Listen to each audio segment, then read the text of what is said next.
Bill Pipes is an absolute legend in the real estate coaching industry. He has been trained by legends like Tom Hopkins, legends like Mike Ferry, and he has trained legends. People who are selling 50 homes a year, all the way to teams that are selling over 1,000 homes a year. Seek him out regularly for the insight, wisdom, and knowledge that he can impart, and he's going to be imparting on that on us today. Yeah. So please put your hands, stand together, stand up, and welcome to the stage to Bill Pipes.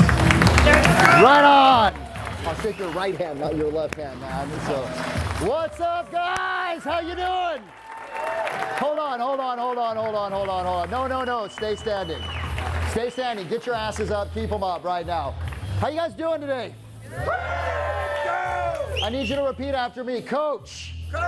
I'm alive. I'm excited.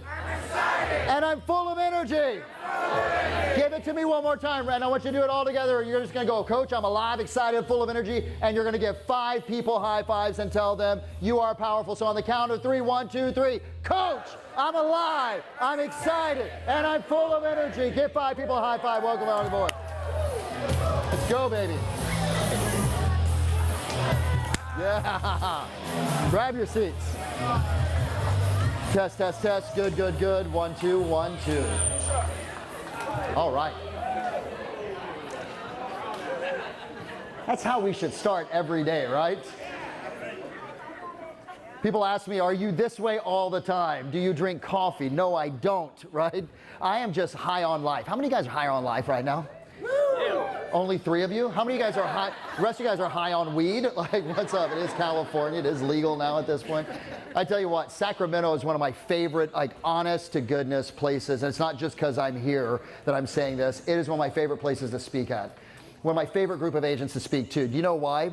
Because you have to work to earn money, right? This is blue collar, nose down, grind your shit out, get your work done, serve as many people as you possibly can. And I love that, right, about you guys. Turn to your partner and just go, I love being next to you right now, baby. Love this.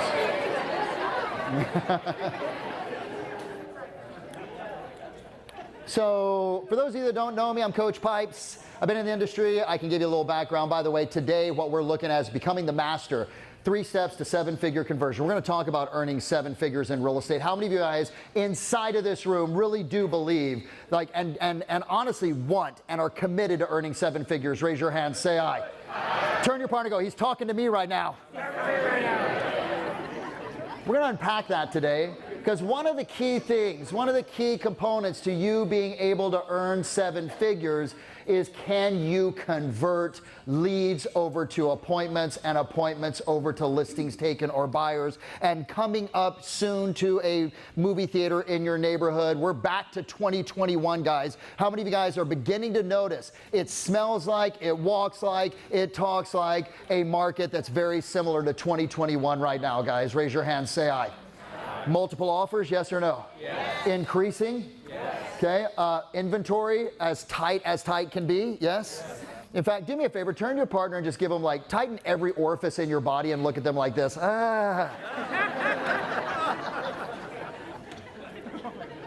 Orifice. Just wanted to say that word one time on stage, right?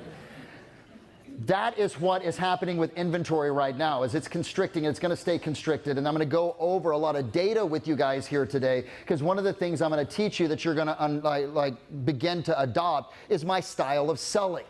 It took me, I've been in this industry now for over, my gosh, my mother was a real estate agent. So 18, I'm 51, so close to 30 years I've been actively involved in real estate. I've seen the highs and lows, the ups and downs. I've seen multiple markets, et cetera, right? And what, in all of that time, what I've noticed here in the last 5 to 10 years is the consumer a little bit different than they were 10, 15 years ago. Who's been in the business for longer than 10 years? Raise your hand. Yes, 15 years. Stand up if you're longer than 15 years. Look how slow they stand up, by the way. Did you see that? Like, oh my gosh. 20 years? Steve, how long in the business, man? 21 years. Is the consumer different than they were back in 1990, 2000, somewhere around there? 100%. You guys clap it up for all of our veteran icon dinosaurs, right? So listen carefully to what I'm about to say to you. I believe in what I'm going to teach you today is a new model of selling. Probably a model that no one has ever taught you before, and it's based upon what the consumer needs and wants in today's world. A lot of the selling styles and conversion styles that are out there on the planet right now were based on 1990, 2000 style selling. And is the world different? The answer is yes.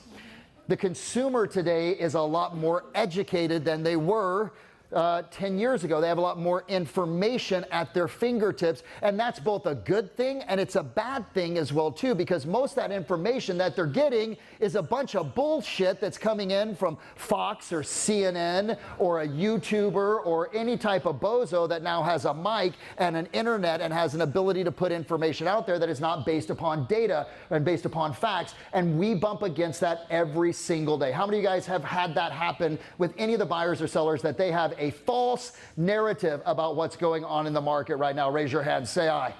How many of your buyers think that they waiting is the best thing to do? They're gonna get their asses handed to them. You guys realize that? Right? Our job, and what I'm gonna teach you over the course of this short 2 hours that I have you, is gonna be what's called education-based, data-driven selling. Education-based, data-driven selling.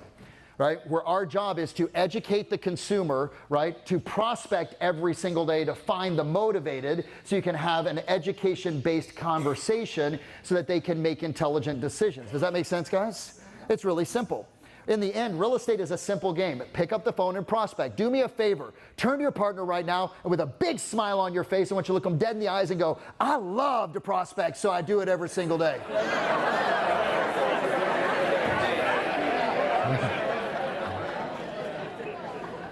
Liars! Some of you, your body language is all jacked up on that, by the way. You're like, I love the prospect, right? So I got 31 years of experience, blah, blah, blah, blah, blah. That's who I am. Here's what matters, guys. What matters is I spent the last 30 years working with great agents just like yourself, some of whom are inside this room. You know, this man right here, right, for 7 years was the #1 real estate agent for Keller Williams, Tom Daves. He's a beast, amazing, okay? Because I have a great coach. Yeah, I had the privilege of working with Tom and working with his team, right? And Johnny and Valerie and Renee and Leanne, and there's Steve that I've known for years. I've done 115,000 coaching sessions, guys. And listen carefully, and this is going to be the last I'm going to talk about myself. Because I know in your mind, when you're listening to a speaker, one of the questions you need to have always is, why are they valid? Does that make sense? Because there's a lot of charlatans out there. Do you guys realize that? It seems like everyone's a coach. Have you noticed that recently? I sold 3 homes. I'm going to start a coaching company. Great. That's fucking scary, right? So the average person that I coached last year earned right around 2.7. This number says around 3 million. So I took on more clients. That dropped down to about 2.7 from 3.9 million. I'm still very happy about that. It wasn't because my existing clients' business went backwards. It's because I took on a bunch of new people that I'm coaching that I'm committed to get over 7 figures. My vision is, if you're going to play this game of real estate, you damn well better be playing it for 7 figures. Does that make sense, guys? Yeah. Okay. And if not, then let's talk about this. Real estate should be 7 figures. Turn to your partner and go, 7 figures, baby. 7 figures. No, I want you to really give it to them like you're like schooling them, like 7 figures. Ready? 1, 2, 3. 7 figures, baby. But look at this. Look at that. Sorry, I'm pointing up there. So if you see me point up there, that means look up there, okay? Let me just translate that because I've got my screen right up there. The average real estate agent last year in North America made $44,813. That's legit. That's $21 per hour. Now listen, I say this and I hope that something I say today to you pisses you off, upsets you, confronts you, because someone needs to get up in your grill and say, yo, baby, you can do a lot more than you're doing right now. Does that make sense, guys? In fact, just tell your partner, baby, you can do a lot more. By the way, you will be calling your partner baby for the next 2 hours. So if you're going to a listing presentation or a buyer consult after this, be careful, decompress from the baby because it may be odd. Do you want to write an offer on this house, baby? They're going to go, what did you just say? Okay. So here's the reality. I mean, seriously, man. I did some research on ZipRecruiter. How much does someone who works full-time at McDonald's make? Well, McDonald's, as of May 8th, 2023, the average annual pay for McDonald's restaurant jobs category in California was $42,105, $20.24. They're making about the same as the average real estate agent. You know what I say to those guys? Listen carefully. I'm gonna drop the F-bomb on you. Ready? Get the fuck out of the way and make room for someone that's willing to do the work. Period. And if I'm talking to you right now, that's a choice that you get to make right now, which is, are you going to be ordinary or are you going to be committed to excellence and being extraordinary in the business? Because I think if you showed up today here, that's who you are. Does that make sense, my friends? You're looking for, what is it that I need to do? Why did you get into the business? Did you get in the business to make $50, $60, $80, $100,000? No. Did you get in the business to fly Southwest? No. Did you get in the business to go on a vacation to Motel 6? No. You got in it for Delta One. You got in it for Ritz-Carlton. You got in it for Tesla, not Hyundai. And I want you to realize that until, look at me guys, and do I have permission to be 100% authentic with you and tell it like it is, as if you were one of my coaching clients? Do I have permission? Okay. Everyone just say, bring it on, coach. Bring it on, coach. Good. Then you are dramatically underestimating what you can do. And when you look at it, right, why is it? Why aren't they, or why aren't you earning what you need to? And it's never the market, guys. It's always you. Everyone turn to your partner and go, he's talking to me right now. So do I have your attention? Okay, good. It's never the market. It's always you. It's always, and it starts with the decision of you realizing that you can. That if somebody else has an ability to earn $1 million, they're no different than you are. They're just executing on a couple of things a little bit more effectively. Now, this is what I call the trifecta. It's called an S4 trifecta. I want you to write this down. By the way, can we hold each other accountable inside of this room, guys? Yes or no? Okay, turn to your partner and go, I own you. No, say it like you mean it. Ready? 1, 2, 3. That means make sure that they are taking notes. Because integrity is power, and if they're sitting there like a bump on a log, it impacts you and your focus. Does that make sense, guys? Yeah. So what I found over the years of coaching is this, is that the best agents, the agents that earn over 7 figures, they put their focus on 3 different things. Number 1, they put their focus on having a high level of skills.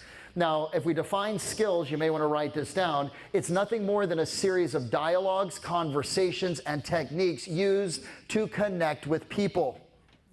It's a series of dialogues, skills, techniques that are used to connect with people.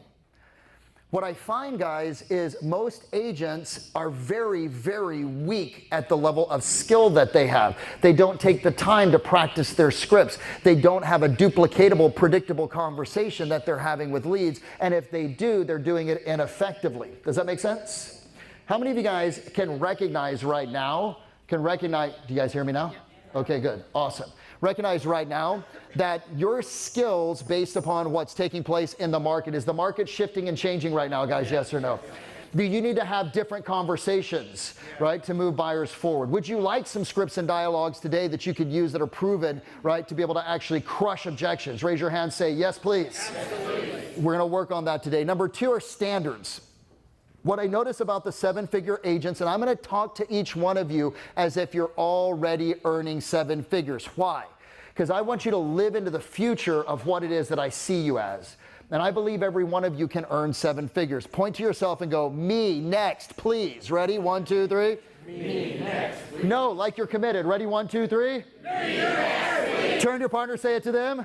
Me next, please. Back up here to me. 1, 2, 3. Me next, please. So if you're a me next, please, it means that you got to have standards in your life. And here's what standards are. Write down, standards are nothing more than disciplines, rituals, and routines. Disciplines, rituals, and routines. That's the world's youngest real estate agent. He's going to outsell all of you. Promise you. He's working on his script right now. That was, would you sign the contract, please, and baby, right? Okay. It's a set of disciplines, rituals, and routines that align with your goal, and are a non-negotiable. I prospect for an hour or 2 hours every single day. That's a damn non-negotiable if you're going to be in this game. Does that make sense, guys? I practice my scripts for 15 to 20 minutes a day. That's a non-negotiable. I call back my leads within 10 minutes, 5 minutes, 3 minutes. That's a non-negotiable. The great agents, the $1 million producers, live their life based upon their standards, and the last is strategy. And strategy is nothing more than a series of processes, systems, designed to have you operate efficiently and effectively. Designed to have you operate efficiently and effectively.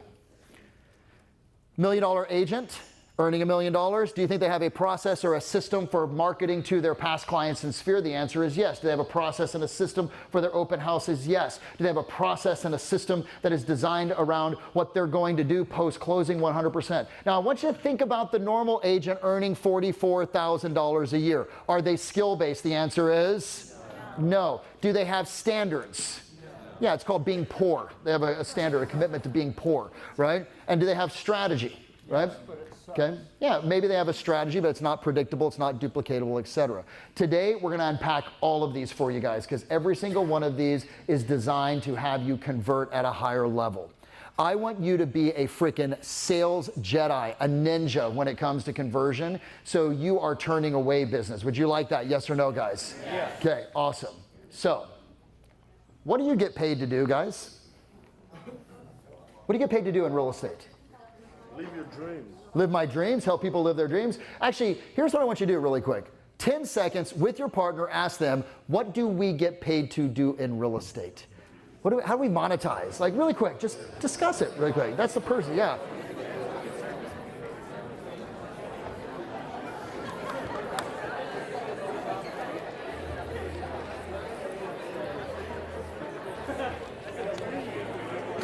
Alrighty, look up here. What do we get paid to do? Someone just stand up, raise your hand. Yeah, please. We build relationships. What else do we get paid to do? We problem solve. What else do we get paid to do? Okay, there it is. Okay. Here's what I want you to listen very carefully to me. This is the one thing that you get paid to do in real estate. And the better you do this one thing, the more money you're going to make. Are you ready? Lean in. Listen carefully. Blah, blah, blah, blah, blah. Try it with me really quick. You ready? 1, 2, 3. Do it with a smile on your face. 1, 2, 3. Do it with your shoulders back and a big, like a lot of energy. Ready? 1, 2, 3. You get paid to talk. The better that you can communicate, the more effectively you can have influence, the more money you're going to make. It's that simple. What are you doing on a listing presentation?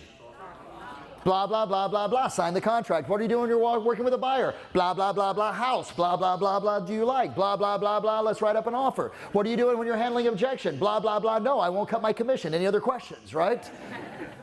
That is what you get paid to do. And really what blah, blah, blah, blah, blah is your ability to be able to actually communicate effectively and connect with people on a deep and meaningful level. We're going to work on that here today. But first of all, I want you to write this down. I want you to write down, success leaves clues. Doesn't it, guys? Success absolutely leaves clues. I want you to write now, if you would please, write down who are 2 or 3 of the most influential presenters that you have ever seen, watched. They could be dead, they could be alive. It could be like Robert Kennedy, John F. Kennedy, could be Martin Luther King. I want you to think about those individuals that here's my definition, okay? When they speak, you listen, right? They grab your attention. And when they grab your attention, right, you believe what they're gonna say. Because there's people who grab your attention and you go, yeah, you're full of shit, right? And then when they speak and you listen and you believe them, you want to take action. Does that make sense? For me, that is the definition of someone who is highly influential, because what I want you to recognize is conversion equals influence. Does that make sense? Yeah. Influence equals conversion. If you want to convert leads, you have to really adopt and become great at the art and the science of being influential. And if success leaves clues, let's actually pick up those clues like Hansel and Gretel, right? And begin to rip off and duplicate it. So take a moment right now. I want you to write down the names of those like public individuals that are highly influential and what makes them influential. Does that make sense, guys? And what makes them really influential. Take a moment right now. I'm gonna give you guys a minute. I want you to think, I want you to write. Who are they? What makes them so good?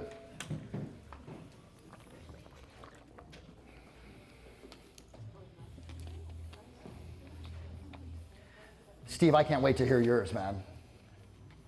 After all these years. When you've got it written down, do me a favor, look up here, give me a big smile. Because what you're going to find is being influential requires that you smile sometimes. All right.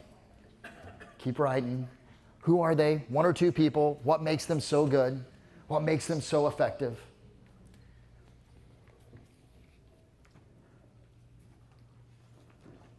When you're done, when you got it, look up here, give me a smile. Beautiful. All right. With the person you're sitting next to, unpack it, share it with them. Say, here's who I wrote down. Here's what it is that I wrote them down. Here's what makes them so good. I'm giving you guys 2 minutes. Go fast right now. Go fast. So who are some of those individuals? Who'd you write down? Stand up for me, please. Luis, stand up. Everyone say, hi, Luis, on the count of 3. 1, 2, 3. Hi, Luis. Luis, who'd you write down? Elon Musk. Elon Musk. Why Elon Musk? He's probably one of the most influential people in our time right What does he do that makes him so influential? He does things against the grain, and he does it very hard. He sticks to what it is. Like, he doesn't back down. Does that make sense? Elon Musk blows up a freaking rocket and goes, I'm so excited that happened. It'd be like you going to list a house and you walk out and it falls to the ground. He goes, I'm so excited. I learned a lesson. That was our expectation. Hey, he doesn't back down. I love it. Everyone say, thank you, Luis, on the count of 3. 1, 2, 3. Good. Who else? Who else? Come on, pop up, pop up. Yeah, please, stand up. What's your name? Yeah, Clark Broom. I would say John Maxwell. Everyone say, hi, Clark. Hi. Good. John Maxwell. I love John Maxwell, one of my mentors. He connects with me. He has an ability to connect with other individuals. He has a rapport. Does that make sense, guys? Yeah, rapport is a key part. Absolutely. Everyone say, thank you, Clark. 1, 2, 3. Who else? Come on, guys. Come on. Pop up, pop up. Yeah, please. I wrote a few, but Les Brown. Love Les. Jim Rohn. Okay. Jim Rohn. Why? Do you guys know who Jim Rohn is? Okay, Jim Rohn, who was the trainer of Tony Robbins, right? Who really is the godfather of all personal growth and development seminars, training, etc. Jim Rohn, what makes him so good? For me, I just believe that he's done what he's telling us to do, and it's so simple. So it's simple and you believe it. Check this out, guys. He creates certainty when you're listening to him. Does that make sense, guys? Now, what I want you to what was your name again? Jason. Everyone say, thanks, Jay. Thanks, Jay. Okay, good. So what I want you to recognize is I've actually studied this. There's really 8 things that cause someone to be influential. We're not going to unpack all of them, right? That's something that I do in a much larger seminar. But look, you've got to, number 1, know what to say. Write these down really quick. You ready? I'm just going to give it to you really quick. Some of these we'll go a little bit deeper in. Number 1, first pillar to influence is you have to have your scripts and dialogues down. You have to have them memorized and internalized. Does that make sense, guys? You have to, I don't care who you are, right? If you don't have an ability to be able to actually have internalized what you're gonna say to a lead, what you're gonna say on a listing presentation, what you're gonna say when you're actually getting a buyer to actually write an offer. If you don't have that down, you are not creating certainty, which is one of the major drivers to being able to get someone to move forward. Listen, I haven't gone on a listing presentation in quite some time. Do you know why? Because I do this instead, right? I got rid of my team in 2017, sold it to Mark Robinson and Dave Ranginson, who are 2 of my team members. And I said, this is what I'm going to do because I want to teach people what to do. I've already done it. I was done with that area of my life. But guys, listen carefully to me. You ready? Everyone look at me. Hi, thanks again for having me over. I'm excited about getting your home on the market and getting it sold. Do you mind if I take a quick look at your home? I wrote down 3 real important questions for you. Number 1, do you absolutely have to sell this home? Number 2, are you willing to price your home to sell? Number 3, do you want me to handle the sale for you? At the end of my presentation tonight, 1 of 3 things will happen. Number 1, you'll have an opportunity to list your home with me, which I hope you do. Number 2, you decide not to list your home with me. Number 3, I'll decide not to take your listing. Either the 3 or 5. Let's quickly take a moment and review the questions I asked you over the phone. You said you're moving to blank, you had to be there by blank, and you were thinking about selling your home at blank. Now you weren't thinking about selling it yourself, were you? Now there's really only 2 issues we have to look at tonight. Number 1 is your motivation to sell this home, and number 2 is the price we set on your home. Those are really the only 2 issues that we have to look at. Do you know how a buyer determines value? A buyer determines value by comparison shopping. They look at the features and benefits of your home that have sold recently and currently, and compare it to the homes that have sold recently. Does that make sense? Boom, done. Does anyone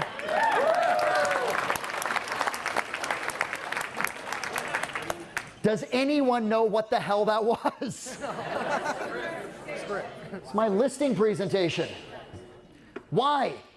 Because if I'm busy thinking about what I need to say next and I'm sitting in front of a consumer, a buyer, or a seller, right, and I'm thinking, where do I go with this, then I'm not connecting with Jerry.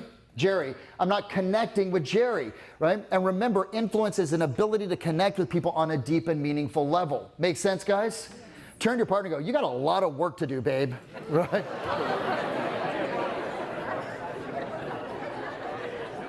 Do you know why I do that? Because my coach, Mike Ferry, said, I'm going to call you one day, Bill, at 3 a.m. in the morning, and if you don't have it down, you're going to actually have hell to pay. That was Mike Ferry Conversation 101. I thought he was joking until 2:59. I got a call on my home number. Remember home numbers when you actually had like, hi, right? Not cell phone. He goes, Bill. I go, Mike? He goes, yeah, listing presentation now. Mike, it's 2:59. Hey, dumbass, go. It's a Mike Ferry conversation, by the way. I said, let me get my book. He goes, you don't need your book. Don't show up to your next coaching session. Click. My butthole puckered. You could have freaking like a South African diamond mine right there, right? And at that moment, I got the seriousness with which I needed to actually have these dialogues down so that when I'm sitting in front of a buyer or a seller in that case, I'm able to connect with them. Does that make sense? Every script I'm going to give you, you need to get them down to that level, right? And then it becomes an outline for you. So you need to have certainty. Number 2, write down, you need to have energy. Well, if you want to become great at converting at a 7-figure level, do you need to have an abundance of energy, guys? Yes or no? Yes. 110%.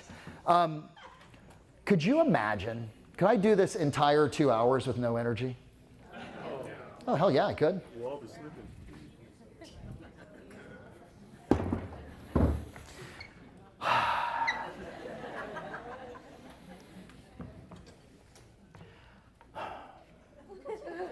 I'm really excited about these 2 hours.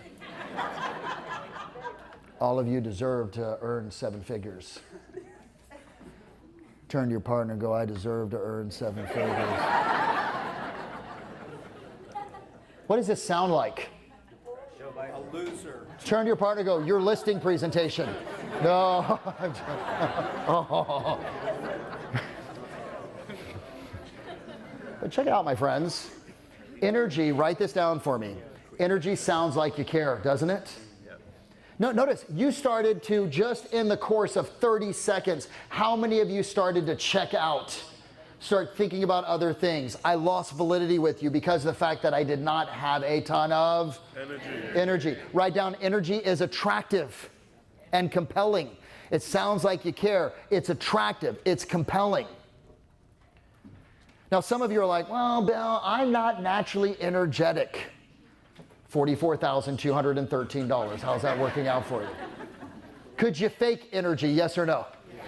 Okay, just for fun, guys, raise your hand if you've ever faked anything in your entire life. Like, get them up. Okay, keep them up, keep them up, keep them up. Hey guys, I want you to look around the room. The ladies have us beat 4-1 on this one. I'm just saying. I don't get it exactly. Number 1, you need to know what to say and how to say it, right? Number 2, you need to have energy. Write down number 3, you need to smile. Do you know when you smile? Penn State University did a study and they found that people who, specifically in sales, actually smile. Turn to your partner and just give them a smile. Like, oh, wow. Let's work on that. No, I'm joking. I'm giving you a hard time. All right? Like one of those authentic smiles, right? Like, I care, I want to help you, etc. People that actually smile, according to Penn State and the studies, listen to me, that they have done, actually are perceived to be more confident. I'd write this down. Tell me if these are things you want. More confident? Do you want to be perceived as more confident, yes or no? Yeah. More secure in what they do? And are perceived as being more competent as well too.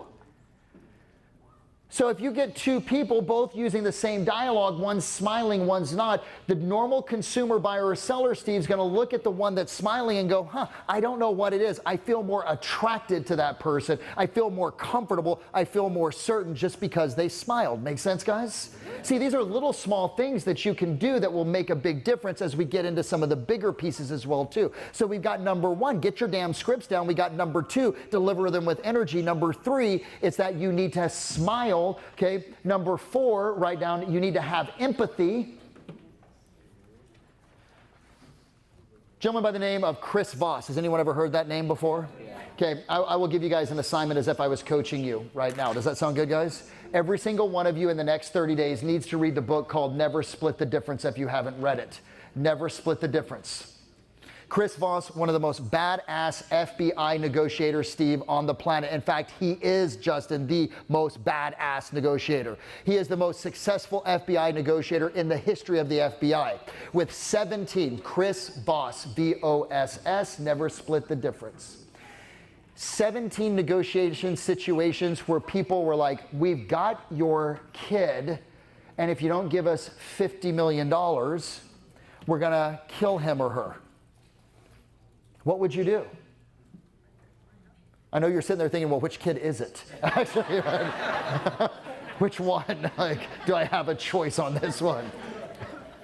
And he never lost one person, right? Like, this are people that are like, hey, we got 35 people in this bank, we're holding them hostage, we want to have $100 million in a helicopter, and he was able to actually get all of those situations. Do you think he knows a thing or two? If he was in real estate, do you think he'd be pretty good at negotiating? The answer is yes, right? We're worried about getting someone to actually, bite on the fact of we're not happy in terms of, that needs a new fucking water heater. Excuse me, sorry, right? Okay? So here's what I asked him, Steve. I was having lunch with Chris, and I said, what was your number one tool that you used that made you so effective and made you so impactful? Do you know what he said? I was expecting to be some like script, dialogue, whatever. He said, it's empathy. I go, these are killers, dude. He goes, yeah. And he goes, and my job was to align my energy to have empathy with them, to be able to meet them where they are so I can lead them to where I needed them to go. Listen to what I just said. Empathy comes down to 4 simple questions. You guys want the 4 questions that Voss uses? Yeah. Say, give it to me, coach. Give it to me, coach. Okay, number 1, what do I like about this person? Number 2, what do I appreciate about this person? What do I like about this person? What do I appreciate about this person? Number 3, how are we similar? How are we similar? And number 4, what is their problem and how can I solve it? What do I like? What do I appreciate? How are we similar? What is their problem and how can I solve it? Imagine you're walking into a buyer consult and instead of thinking, oh, I hope I get this, I hope they're motivated, you're thinking, what do I like about them? What do I appreciate about them? What is their problem? How can I solve it? How are we similar? Do you think that will change the energy of that entire meeting, guys? Yes or no? 100%. I'm calling a lead to convert them over to an appointment. Instead of thinking, I hope they pick up the phone while the phone is ringing or my dialer is going, I'm thinking, what do I like? What do I appreciate? How are we similar? What's their problem and how can I solve it? See, because what happens is your focus changes the way that you sound and the tonality and the conversation and the patience that you have. When you come from a place of empathy and similarity, people can feel it, can't they, guys? How many of you guys have ever met someone who was like, you were clear, that shit was all about them, a salesperson, yes or no?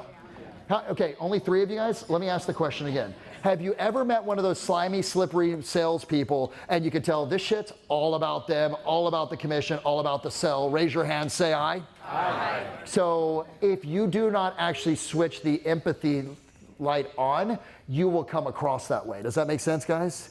Because your mind will be like, oh shit, I need this deal. Oh no, I need this appointment. Oh my gosh, I've spent all this time. So number 1 is get your scripts down. Number 2 is bring a lot of energy. Number 3 is be able to actually smile. Number 4 is have empathy. And then number 5, I'm only going to give you 5 of the 8. Number 5, write down, be the authority.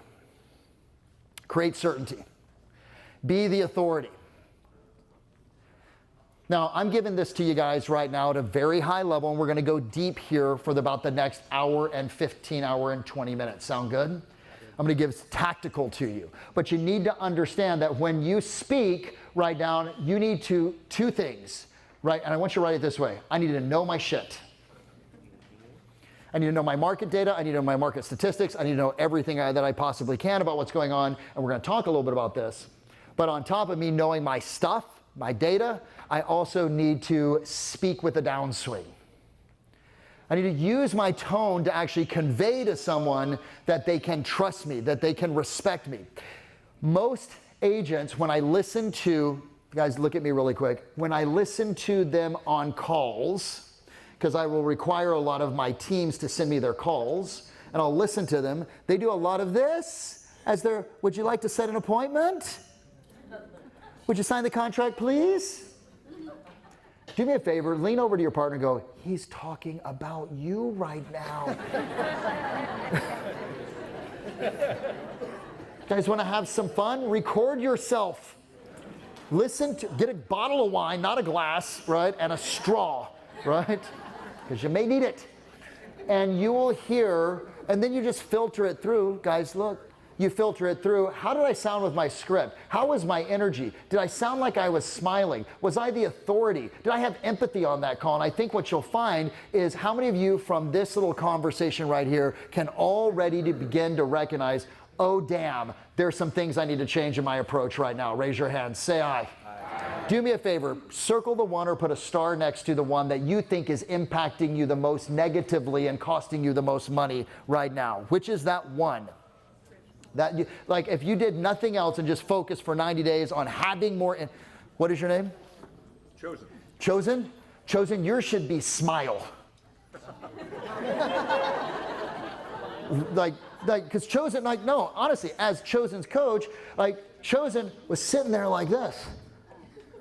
I'm like, is he gonna kick my ass right now? Okay, but see, now notice when Chosen smiles right now, it makes him more attractive. Everyone say, Chosen, man, you're a sexy beast on the count of 3.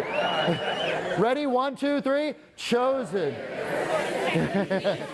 Chosen's like, can we do this seminar every day? But see, when Chosen smiles, all of a sudden it warms you up, man. Okay, it makes you attractive. Otherwise, your body language was closed off, right? And people are gonna end up resisting on that. Make sense, guys?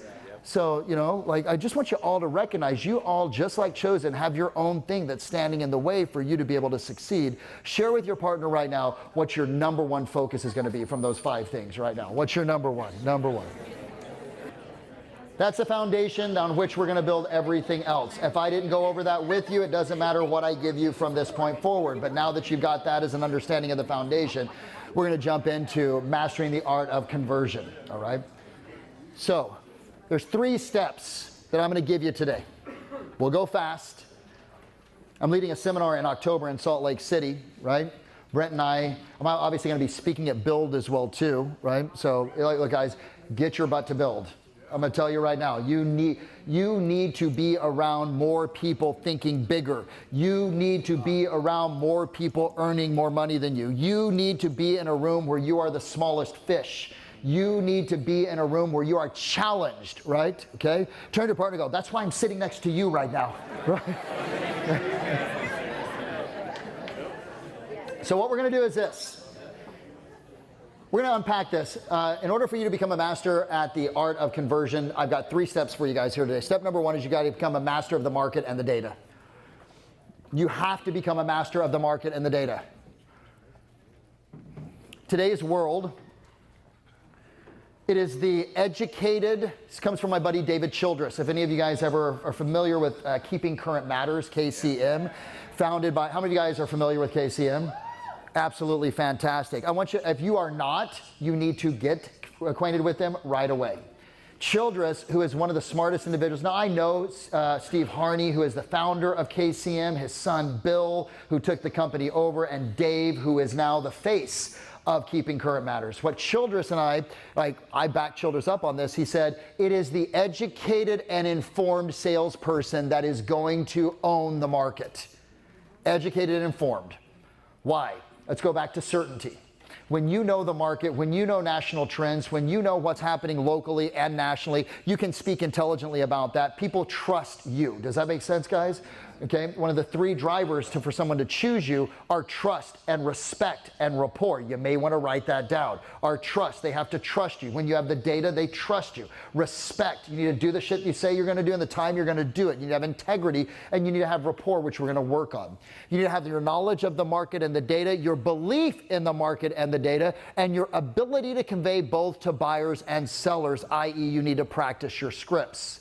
Now, this is your number 1 job right now, and I want you to write this down.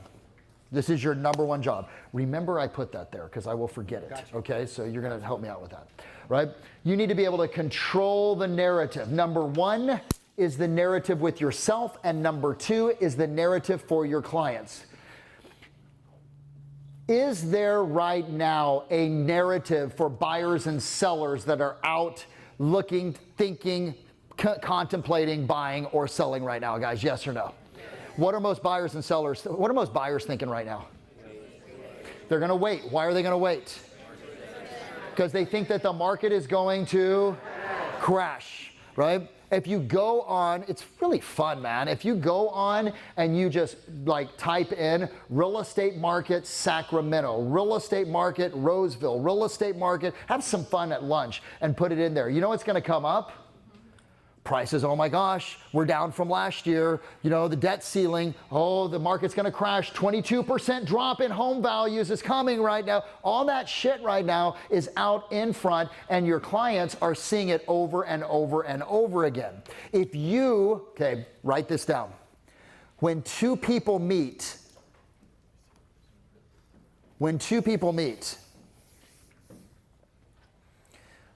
the one who has the most certainty will have the greater influence over the other.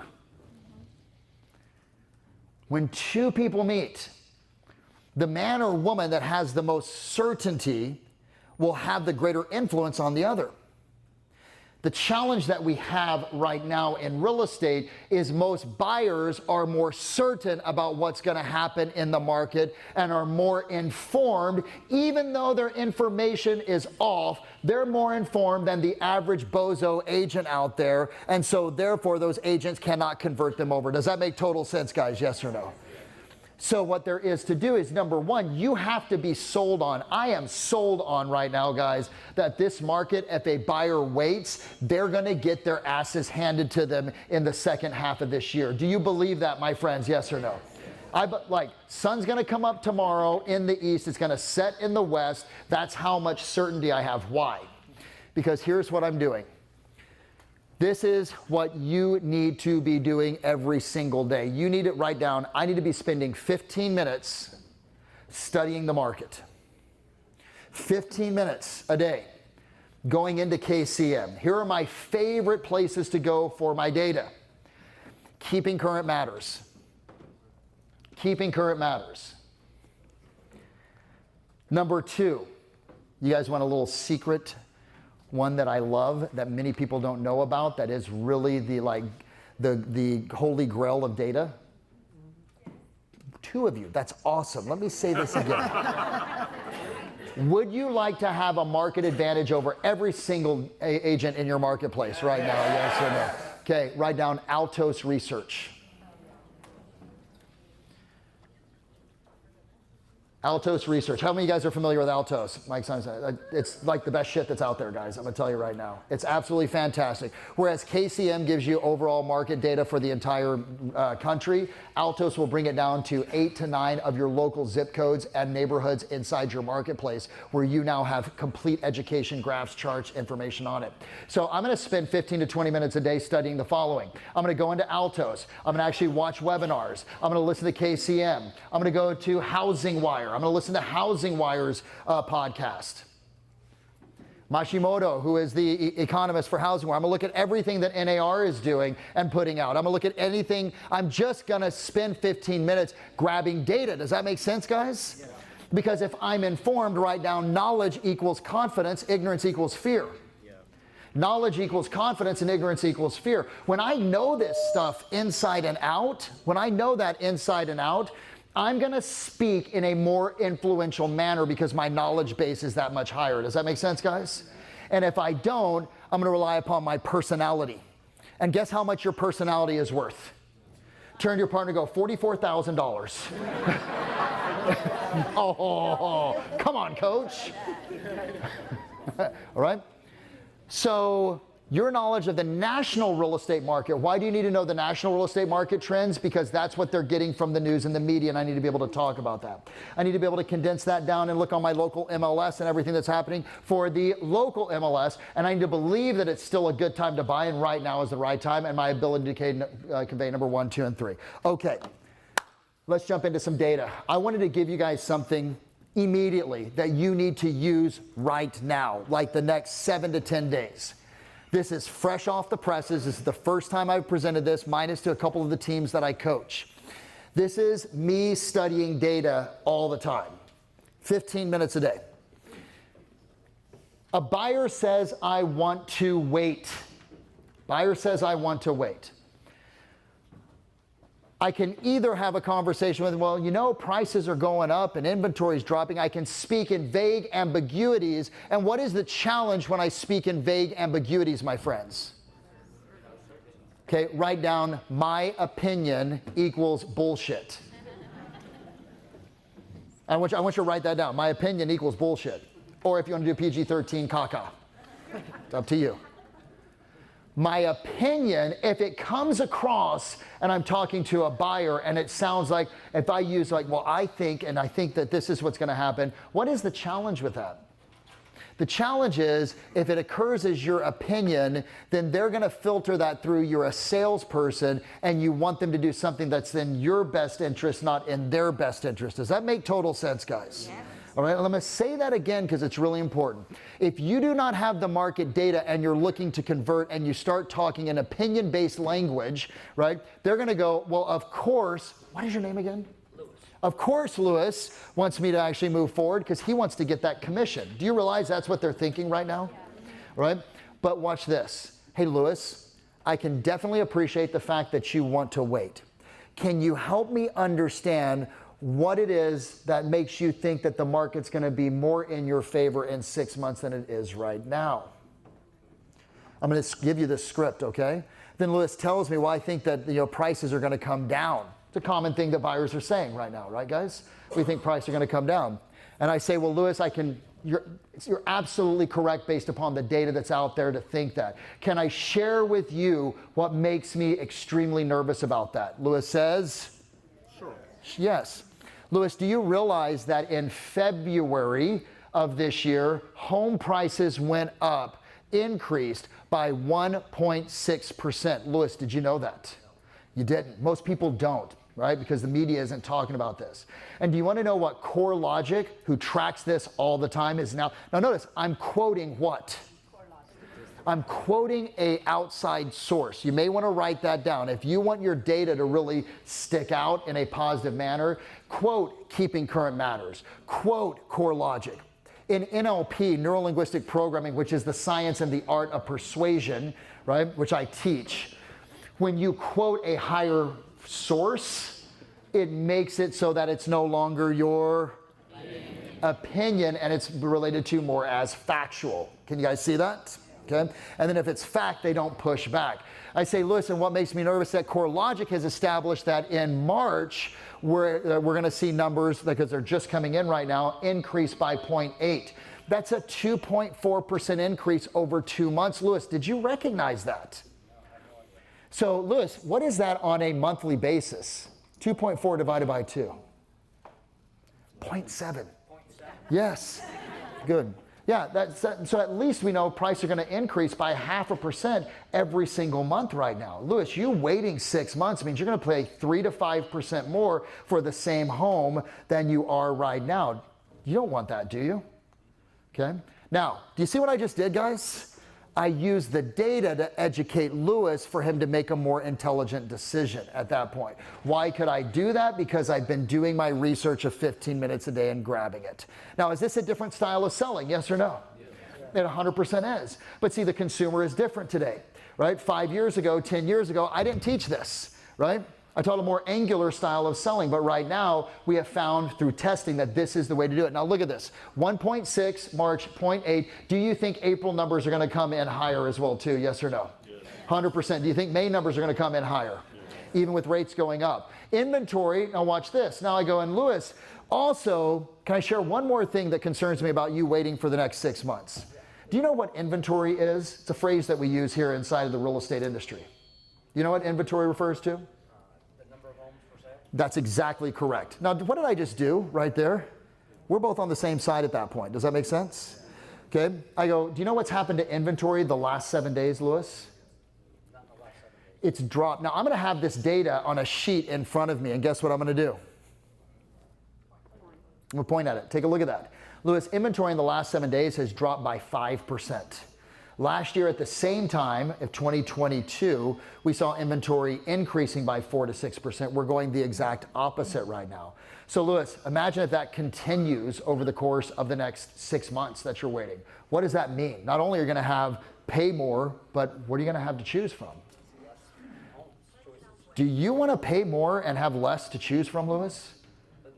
Doesn't sound good at all. Who would, right? That's exactly why we need to get serious about actually writing up offers and looking at properties right now. That right there is called education-based, data-driven selling. Do you see how it works, guys? Yes or no? Okay. Now, is that different than what you're doing right now? Okay. But if you had the script and you had the data, could you use it? The answer is definitively yes. And last but not least, look at these two numbers here. And I could continue going with Lewis and say, hey, Lewis, you know what a price reduction is? Guys, I want you to have this data for yourself. Price reductions, we're at 40% in January, they're at 29% now. We're seeing at this point, what is that? 33% fewer price reductions. And oh, by the way, let's have a right now conversation. Why are rates going up? They have gone up almost a full 3/4 of a point, in some places almost a full point right now in the last 2 to 3 weeks. Why is that happening? Okay, someone said it over here. Someone said it over here. What is it? Yes. What was your name? Anthony. Everyone say, thank you, Anthony, on the count of 3. 1, 2, 3. Thank you, Anthony. I want you guys to notice something. The minute I start talking numbers to real estate agents, you guys check the hell out. People are like, all of these numbers and flashing lights, but this is what you've got to get down. Make sense, guys? Here's the challenge for you. Most of you are artist entrepreneurs.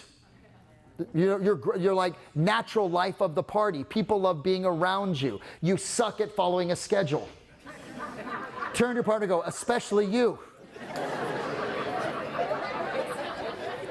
We are not naturally predisposed to numbers. Do you realize that?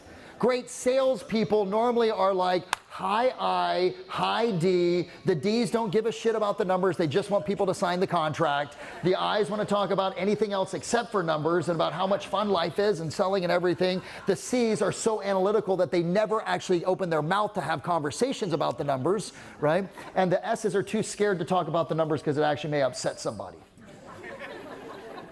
So no matter what your personality is, I want you guys to recognize you need to adopt it and overcome this. Now, here's what's going on right now. This again, could you use this data right now to move some buyers forward, guys? Yes or no? 100%. This next piece is really important as well, too. The rates have increased over the course of these last 3 weeks because of the debt ceiling negotiations that are taking place right now in Congress, right, in Washington, D.C.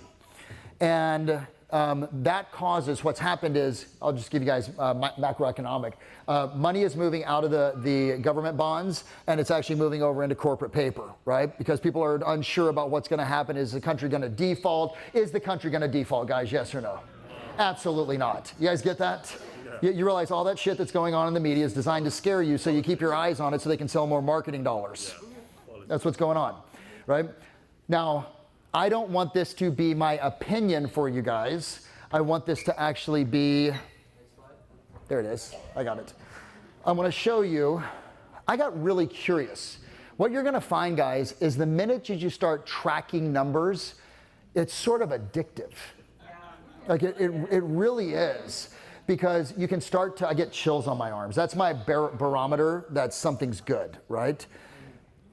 The minute you start tracking numbers and you start having information that's like inside baseball, you can't wait to tell people about it. Yeah. You're like, holy shit, man, like Mr. and Mrs. Buyer, Justin, man, I gotta tell you about this. You want to tell them, like, hey, I've got something that no one else is. I got something that's gonna help you. Here's what's going on with the debt ceiling. Go through this.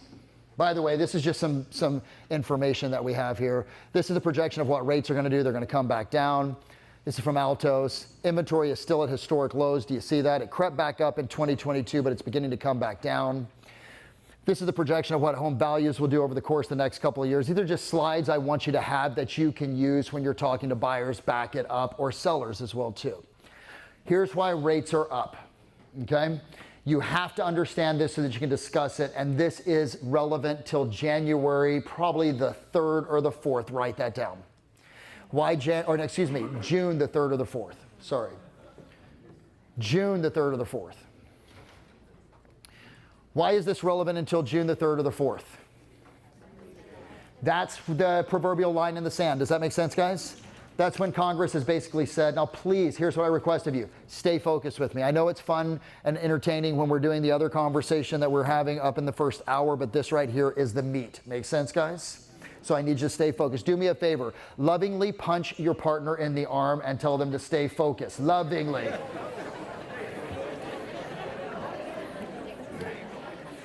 I went to Pipes' seminar and I got abused. It was great. Here's the data. This is relevant to June the 1st or the 2nd. That's when most likely, Leanne, you're going to see that they come to a resolution and they raise the debt ceiling. For those of you that want this reduced down to a very ridiculous level, here's basically what's going on in our country right now. We have maxed out our credit card. And so now what we're doing is going to Capital One or going to American Express and saying, would you please raise my credit limit?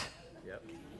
That's what's going on right now. Does that make sense, guys? And so they're battling back and forth, between the left and the right side of the aisle in terms of how to come to an agreement on how much they're going to raise it. For the last 4 times, I said, I want to figure this out. I was talking to a bunch of my buddies that are in the financial services industry. And rather than me having an opinion, I said, let me look at the data. Sorry, I just spit in your hair. Let me look at the data. Right? So it's good. It's moisturizing. Okay. In 1995, this was the first time that the debt ceiling conversation negotiations took place. Prior to that negotiations, which took place in August, rates moved up from 7.5 to 7.9, okay? That means that they went up by a good, what was that? Quarter of a point, half a point? And then they came down, watch this. They came down within less than 3 months by a full point. Now, when I read that, I went, okay, that's interesting. That starts to validate a hypothesis that I had, which was that in the face of uncertainty, right, rates are going to go up. We saw that happen in 1995, and within 3 months, it dropped off a cliff and they came down a full point. But one data sampling does not a historical marker make. Does that make sense, guys? So I said, let me go to 2011, January. They moved up from 4.27 to 5.0, right? Then they went down to 4.0 in 4 months. Now, by the way, you can use this data because I did all the research for you, guys. This is actually quantifiable data for you, right? And so that means they dropped a full point. And then in 2013, May and August, they moved up from this is crazy. They went up almost 1.16 points over the course of a couple of months leading up to the debt ceiling conversation. Then it dropped down by a half a point to almost 3/4 of a point over the course of the next 2 months. What do you see there? What is the historic trend? This isn't rocket science. Tell me what you see, guys. Prior to the month or month and a half prior to the debt ceiling conversations, historically rates go up, and then over the next 2 months to 3 months, they drop very substantially afterwards, okay?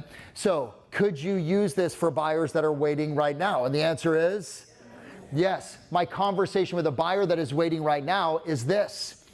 I would educate them on this and say, we're gonna have a very short window of opportunity for about 2 weeks. Because I want you to write one more thing down for me, please, guys.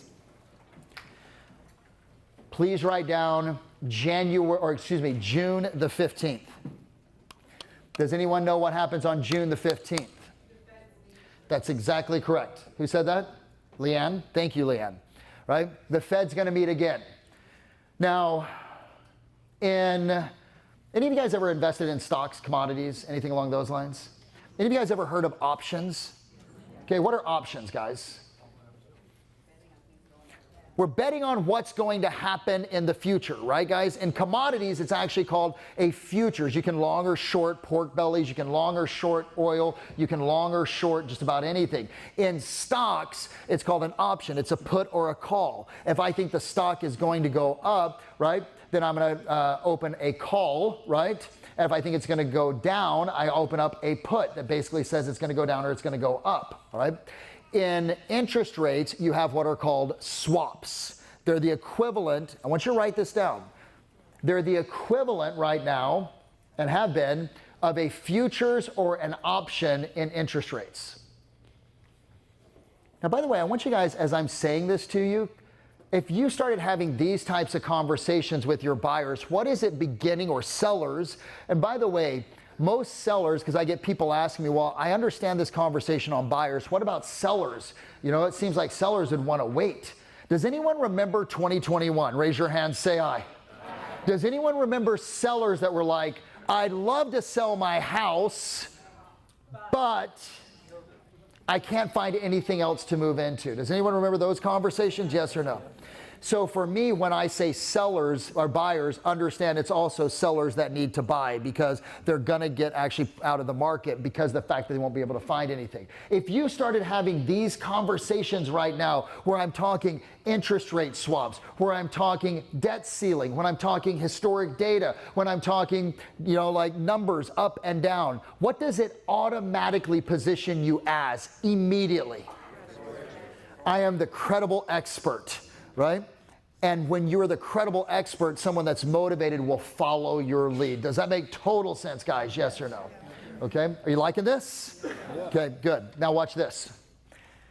Swaps, the interest rate swaps are coming in right now. The bet right now for the June 15th Fed meeting is 76% of the swaps are trading that the Fed's not going to raise rates.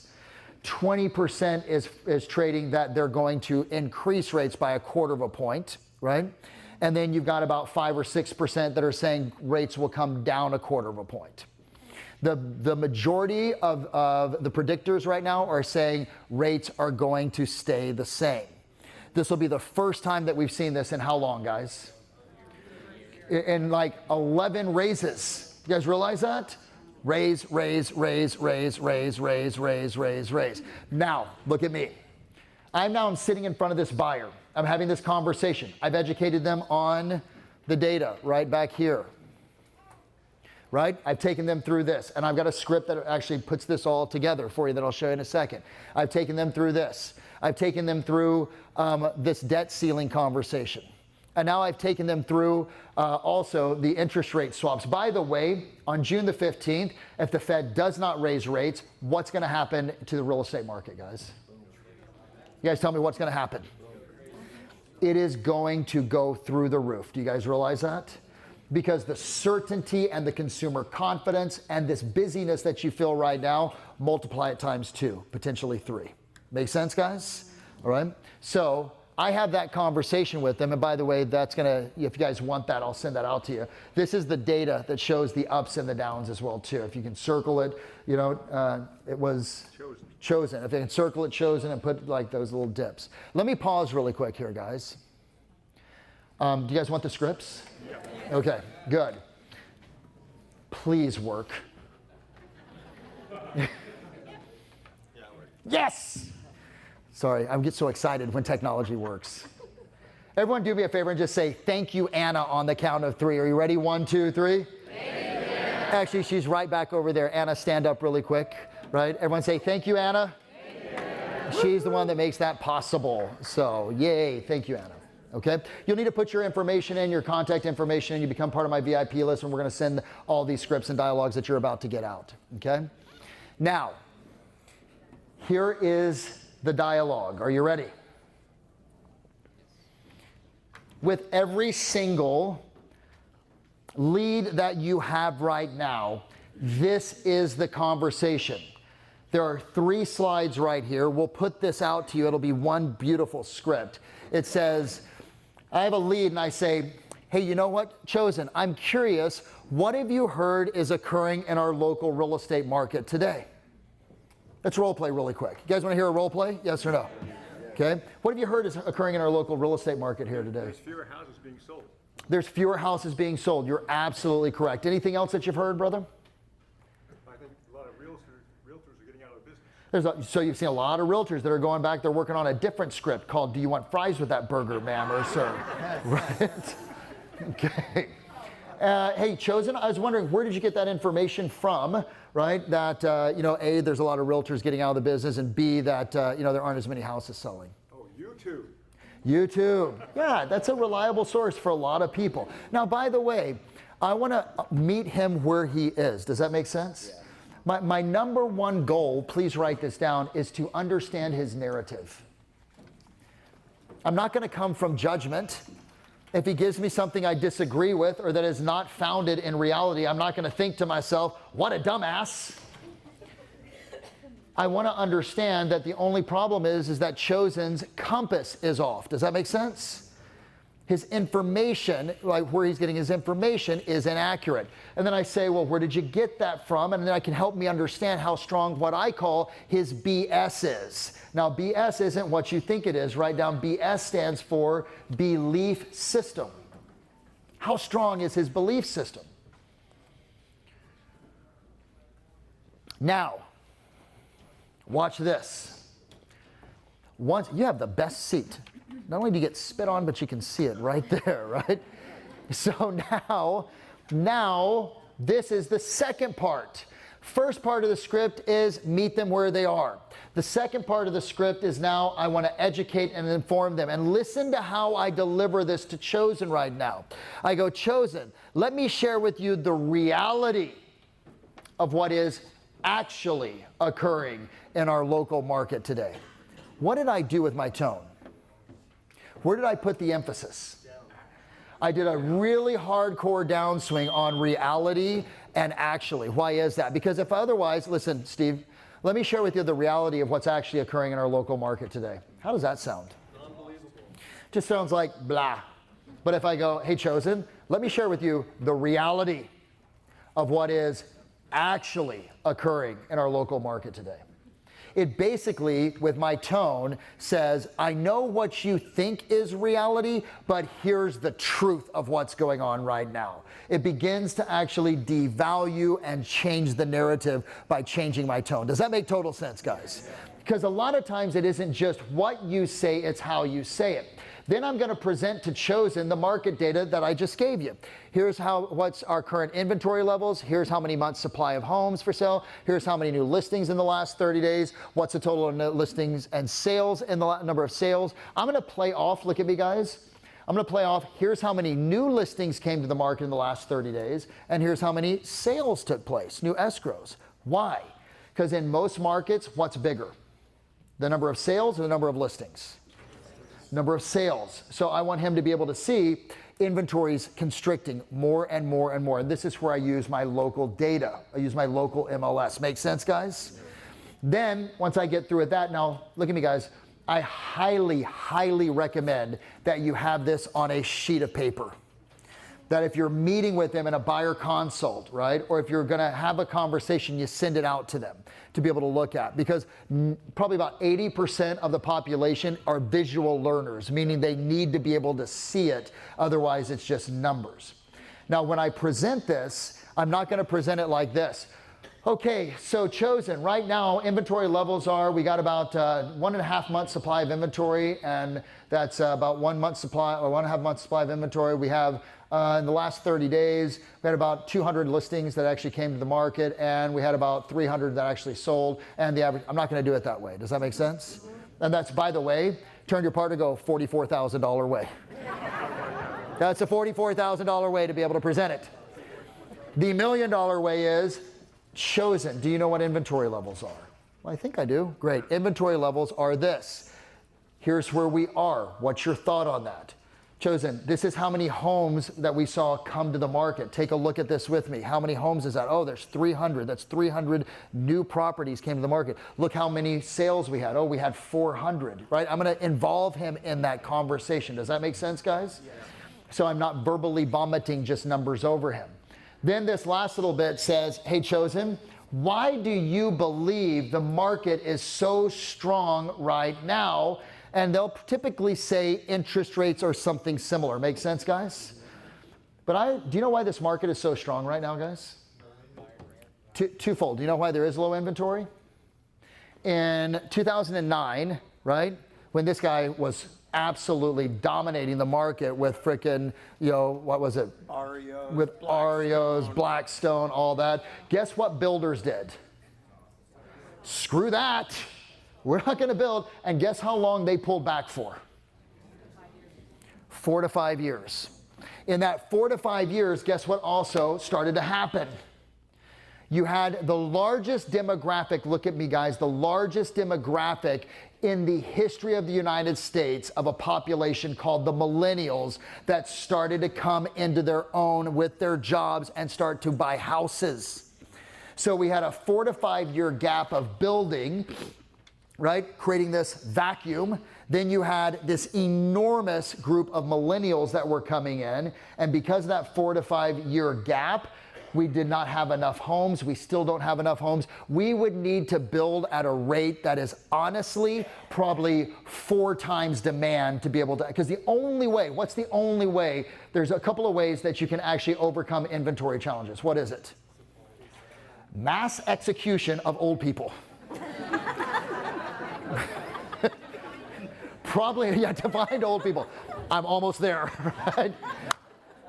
People are living longer and they're not dying as fast. Thank goodness. Turn your partner, look at them and go, there's still chance for you. Right? Okay? And because people are living longer, staying in their houses longer, they're not selling as much, which makes it even worse on inventory. Make sense, guys? And then we got this 4 to 5 year gap where builders just said no more building, right? And then on top of that, you have big industrial organizations and companies that are buying houses up and turning around and renting them at scale. Anyone that thinks that inventory is going to get better, right, is full of shit. And I mean that from the bottom of my, and you now, what I need you to recognize right now, everyone look at me if you would please. Do you believe this information that I just gave you, yes or no? Yes. Now, when you have the conversation, here's the conversation I'm having and the tone that I'm having it with the buyers. Listen, I'm really concerned for you. Like, especially if they're really motivated and they have serious need to be able to purchase, right? I'm having listen, there's a spot on your lung right now. You need to stop smoking. Does that make sense, guys? No, I'm sorry, I know you don't smoke or anything along those lines. You're like, how did he know? So, but that's the serious. I'm a doctor that is like, listen, you need to see this data. This needs to make sense for you. If you truly have desire and motivation, right, then your job is to listen to me so that we can move forward effectively. Your job as agents is to have that no-nonsense, loving, carefrontation conversation with every single person who is motivated. Okay? Does that make sense, guys? Okay, last little bit here. Last little bit on this script. Once I go through all that, I go, do you know what's being projected in interest rates? And I'm going to fold in the interest rate conversation that I just gave you. I won't spend a lot of time on that. And this is where I tie it all together. I say, Chosen, do you know how supply and demand works? Chosen says, yes. Of course, right? It's like an attorney asking a leading question, right, guys? Do you know how supply and demand works? Chosen says, yes. I go, supply is high and demand is low. Supply chosen is high and demand is low. Prices go down. You got it. What if demand is high and supply is low? Prices go up. Based upon all the data that I've just presented to you, which of those two scenarios and markets do you think that we're in? Prices are going to go up. Do you see why I'm concerned about you waiting 6 months, brother? There it is right there. My first job is to get him to buy into the, write this down for me, please. My first job is to get them to buy into the market before I get them to buy into myself. Does that make sense, guys? Okay. My first job is to get them to buy into the market before they buy into me as the agent. Now, by the way, as I'm educating them on the market, guess what? They're buying into me because I'm doing and having conversations that no one else is doing. Do you think your competitors are having this level of conversation with their buyers and sellers? No way. Okay, no way. Now, this is my belief that an educated and motivated consumer will always make more intelligent choices. But I need you to write something down, okay? I need you to write down for me, if you would, please, the two words, just S-T-O-P and I-T. S-T-O-P and then I-T. S-T-O-P and I-T. With a big smile, shake your body out a little bit, because anytime we go over the numbers, like your head start to rattle, get the energy going, come on. Turn to your partner, look them dead in the eyes right now, and I just want you to go, stop it. Ready? 1, 2, 3. Stop it. Try it again. Ready? 1, 2, 3. Stop it. Turn to your other partner and really give it to him. 1, 2, 3. Stop it. Other partner, 1, 2, 3. Stop it. Look up here and give it to me. 1, 2, 3. Stop it. Stop trying to create motivation in people who aren't motivated. Pick up the damn phone and prospect to find the people who are, period. Does that make sense, guys? Okay. So, yeah, Michael's like, yeah, he's talking to me right now. I know. Guys, how much time do we waste trying to create motivation in people who are never going to be motivated instead of doing the job that we're supposed to do, which is at the very beginning, prospecting for 1 to 2 to 3 hours a day? Why do we prospect for 1 to 2 to 3 hours a day? We prospect for 1 to 2 to 3 hours a day to find the people who are motivated so we can have the conversation so they can make intelligent decisions and we can get them under contract. But if you don't do the hard and you don't do the prospecting, you'll actually hold on to the bozos and the bozettes that are going to drive you crazy and make you hate the business. How many of you have at least one lead right now that you're just like, I want to kill them? Right? One. Some of you are like, I got 10. Right? And you know why you're holding on to them? Say it, Jerry. Because I'm not prospecting enough and therefore I'm afraid to lose those leads. Period. Do me a favor, turn to your partner and go, he is so talking to you right now, babe. All right. Let's go to step number 2. All right, that was all step number 1. Did you guys get some good stuff? Could you use that? Yes. Let's go, baby. Step number 2, become a master of influence. If you're going to be a great 7-figure converter, you got to be influential. And we've already been talking about influence this entire time. Do me a huge favor, turn to your partner right now and give them the most influential look that you've got. I want to see how good you guys are right now. Really lay it on them. Let's see. Let me see. Let me see. Come on now. Come on, keep it going. Holy shit, we need to extend this seminar for 3 days at this point for you guys. No. Okay. There is a trifecta. There is a trifecta that actually combined gives you maximum influence. Number 1 is your ability to connect with individuals. Number 2 is your ability to create certainty. And number 3 is your ability to be able to close. Closing is nothing more than having a conversation that's going to move someone forward in the direction that they want to move. Does that make sense? All influence, whether what? How many of you have ever gone on a date before? What the hell? Like you guys didn't raise your... Do you remember courting men and women? Raise your hand. Could you raise your hand if you ever went on, one time in your life, raise your hand if you went on a date. Okay. Was there a close at the end of that, yes or no? Yes. Some of you are like, yeah, and it was shitty, man. Like, need to work on your presentation a little bit more, maybe, right? But watch, that was, could I connect? Did we have certainty that I'm the right guy or gal? And was there a close to move forward? And that close could be another date, a kiss, or something else more exciting, right? Okay, you never know. Tom's grabbing my leg. Thank you very much. It's very influential right now. I thought my pants were hiked up, but you were getting closer. Okay, so, I want you to recognize that the same thing is true for you in terms of sales, right? By the way, dating and sales are the same thing. It's just an end outcome that's a little bit different. Does that make sense, guys? Okay. So how do we get connection? I already talked to you guys about empathy. We're going to talk a little bit about rapport. Empathy was the first thing. Now, I had you write this down this morning, earlier.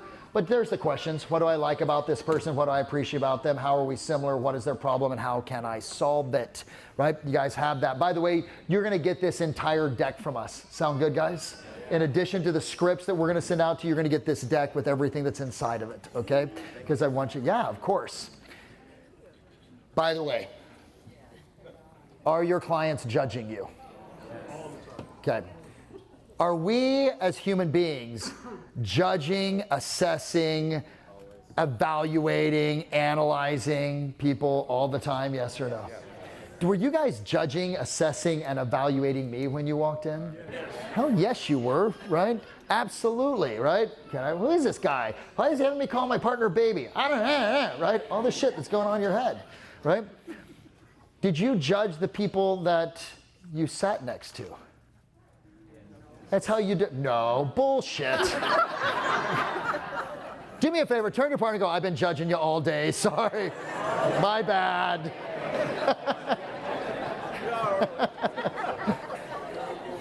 But check it out, my friends.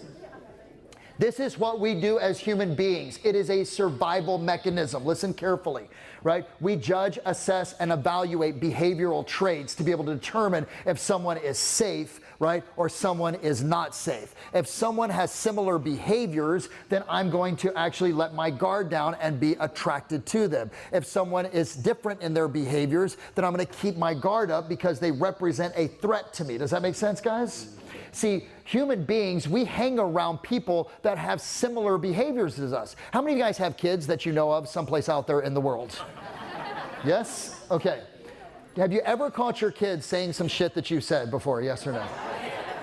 Good, bad, right, wrong, indifferent. I'm like, oh my God. My daughter, Sophia, who is, she's about to be 15 years old. My son is like a super emotive, loving, caring, like compassionate, like football player. He's like a really weird balance between like this badass and this big heart, right?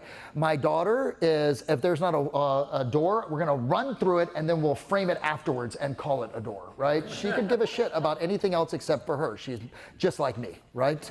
Okay, you wanna hear something funny? Anna and I, but not only is Anna my director of operations for my organization, she's also my significant other, right? So we work together. And we're both only children. And we were having a conversation last night after dinner, and she goes, it's really interesting what you chose as a career. And I said, really, why? She goes, well, you're an only child. And I said, yeah. And she goes, and you stand on stage and get everyone's attention. And I'm like, wow, yes. As an only child, right? Think about it. Like, I'm like, all of you guys get to listen to me, right? Isn't that crazy, guys? But what I want you to notice is my daughter has picked up the same trait because she's around me all the time, because we have the same behaviors. Does that make total sense, guys? Yes or no? Yeah. How many of you guys have kids that do the same thing, right? Yeah. Now, that is bred into us as a survival mechanism, guys. And what I want you to understand is this. If they're judging us, what is the job of your brain? What is the job of your brain? Process things. Why? Someone said it back here. To keep us alive. Here is how your brain works. keep you alive so that you can eat, have sex, make babies, so you can stay alive to eat more, have more sex, have babies, so that you stay alive a little bit longer, have less sex as you get older, eat more than you did in the past, right? Not have any more babies because you're sick of the babies that you have, to the point where you have no sex, but you're eating a shit ton of food, right? And sleeping a lot. Now, with that being said, understand that the brain is a survival mechanism. And when someone meets you, they are judging your behaviors. People like people that are just like themselves, right? They like people that are just like themselves. And common behaviors, right? What is your name? Alyssa. When Alyssa talks in the same manner as I do, the same rate of speech, etc., then all of a sudden in Alyssa's unconscious brain, she says, he's like me, we're like each other, I can let my guard down, I feel comfortable working with him or her. Does that make sense, guys? Now, most of us do this by default. How many of you guys ever met someone at a party and you're like, dude, I don't know what it is, you're like my long lost brother, my long lost sister, oh, we gotta stay in contact with each other. Dude, what's your snap, right? So, how many of you guys, have you ever met someone like that before in your life where you're just like, it was instant rapport, yes or no? Yeah. Yeah, turn to your partner and go, that's why I'm sitting next to you right now. On the flip side, have you ever met someone at a party or an event or something and you're like, I want to burn my clothes and take a bath like it was The Crying Game. Does anyone remember the movie The Crying Game? Okay, right? Where you're just like, I'm done. Have you ever met someone like that before, yes or no? Yes. See, for most of us, rapport happens or lack of rapport happens by default, not by design. If you can get it to where rapport is a by design thing, then your influence goes through the roof. And it's really simple, guys. Here's how it works. Flexibility is your greatest asset. You guys realize that? Your ability to be flexible is your greatest asset. What a $44,000 a year salesperson does is says, here's my way that I go and the world needs to align around me. What a $1 million salesperson says is, I recognize that there are over 4 billion representations of the world out there called human beings, and I need to align myself for the first 15 to 30 seconds to the way that they speak, talk, walk, etc. Make sense, guys? The easiest one to do is rate of speech. So when you get someone on the phone, have you ever met someone that speaks really, really fast in your life before, yes or no? What do we say? What is our cultural hallucination of someone that speaks really fast, guys? Untrustworthy. They're untrustworthy. I can't trust them. Lewis, right? Okay, Lewis says they're untrustworthy. We even call them fast talking, slick talking salespeople. Have you ever met someone that speaks really slow? And they take their time getting to the end of the sentence? Do we have an unconscious representation of the slow talkers, yes or no? Yeah. Tell your partner what you say about, like you don't really say it out loud, but it's just sort of that thought you have about people that talk really slow. Tell them right now. What do you say about the slow talker? What do we say? What do we say about them, guys? What do we say? We get to the point because we're thinking dumb, stupid, inbred. Would you please make your point right now? Right? Okay, turn to your partner and go, he so knows you. Now, look at me, guys. Now, by the way, this isn't my perception. This is the reality of scientific studies that have actually been established by people that are much smarter than me, okay? That the brain is a pattern recognition machine on an unconscious level. Now, watch this. This is why this is a challenge. If you meet a buyer, a consumer, a seller, and you are speaking slower than they do and you don't match their rate of speech, what did you just open yourself up for them to think about you? You're slow, you're dumb, you're stupid. Would you ever trust your greatest asset that you have in your life financially to someone that you have some representation of them being slow, dumb, or stupid? What about if you meet someone, how many of you guys have ever met someone, a client, and they talked pretty slow, and you just kept your same pace? If you're speaking faster than your clients, right, and you don't slow down to match them, and you're that fast talker, what are they thinking potentially about you? I can't trust you, you're untrustworthy, watch out. Would you ever trust your greatest asset financially to someone that you had any thought of they be completely trustworthy? The answer is no. I think if you look at a lot of your clients and your past clients, you're going to notice something. They're all very similar to you. A lot of them have similar patterns as you do. And what happens is you miss out on about 75% of the potential business that goes someplace else because you're busy doing it your way. Do me a favor, turn to your partner, go $44,000. Okay? So you can start with rate of speech. You can go to tonality that's a little bit more advanced. If I meet someone that's nasally, I actually take a little nasally with them. If I meet someone that's more in their throat, I talk a little bit more like, hi ho, Kermit the Frog here, right? Or if I meet like, hi, this is Barry White, right? Do you know who I met today in the elevator? Okay, I'll come to your question in a second. So university, there's a track meet that's going on right now, right? Did you guys know there's a big regional track meet that's taking place here? Like from all over the country, colleges are here. So I grew up in Southeast Texas till I was 13 years old. University of Houston is at the hotel that we're staying at the Hyatt Place. And I was talking to some of the athletes, because believe it or not, I used to run track. I ran the 400 meter. So now I still run, but there's no way. I was in the elevator. I'd been talking to some of them at the breakfast this morning. And I was in the elevator. I walked in the elevator to come down. I was coming here, and Drew was picking me up. And I'm in the elevator, and I turned to the coach that I'd been talking to earlier that happened to be on my floor. And I asked him, he said, hey, nice backpack. I'm like, yeah, thanks, man. I love it. He's like, I love the color. And we started having a conversation. And there's this very 6'2" guy that's in there, really solid, lean, solid guy. And I asked him, what are these guys running the 400 in? Because that was the race that I ran, and I ran in a 54 second, which was good at the time, right? For me, I was super stoked at a 54 second 400. He goes, they're running at 48, 49. Like, holy shit. And when I looked at him, you ever have that feeling where you're like, I know you somehow, right? And I look at him, and I recognized his eyes. And I said, what's your name? He's like, Lewis. I'm like, you're Carl Lewis. Does anyone know who, I got chills on my arms. Does anyone know who Carl Lewis is? Yeah. I'm like, okay, so I tried not to be freaking super fanboy. I'm like, oh my God,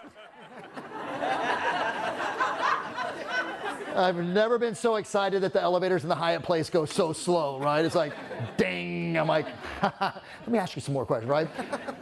Nicest guy. Those of you that don't know who Carl Lewis is, right? He won 4 or 5 gold medals in the 1984 Olympics, went on to do it again in the 1988 Olympics. Nicest guy in the world. I think about Carl Lewis when I think about you guys. Do you know why?